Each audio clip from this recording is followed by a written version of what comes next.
தூய ஆவியானவரையும் திருப்பெயருக்கு புகழ்ந்தார்களாக. இந்த அருமையான திருமண ஆராதனை கொண்டிருக்கும் அனைவரையும் அன்போடு வரவேற்கின்றோம். இப்பொழுது திருமண ஆராதனைக்கு ஆரம்பமாக நாம் தலையை தாழ்த்தி தங்களை மூடி ஆண்டவரை நோக்கி நாம் ஜெபிப்போம். நமக்கு இருக்கக்கூடிய இந்திய சுவிசேஷத்தை ஜெபிப்போல திரு சௌரிராஜன் அவர்கள் நம்முடைய ஜெபம் செய்வோம்.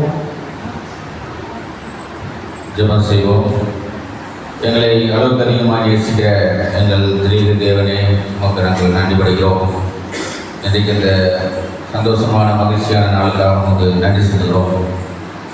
ஆண்டவர் ராஜேஷ் பிரின்ஸ் அவர்களுக்காகவும் ஜெயந்தி ஜெசிந்தா அவர்களுக்காகவும் நாங்கள் நன்றி செலுத்துகிறோம். மனுஷன் தனிமையாக இருப்பது நல்லதில்லை, நான் ஏற்ற துணையை உண்டாக்குவேன் என்று சொல்லி அன்பில் ஆண்டவரே, நீங்கள் ஏற்ற துணையை இந்த நாளில் கூட கொண்டு வந்திருக்கிறேன். அதுக்காக உங்களுக்கு நன்றி செலுத்துகிறோம். வந்து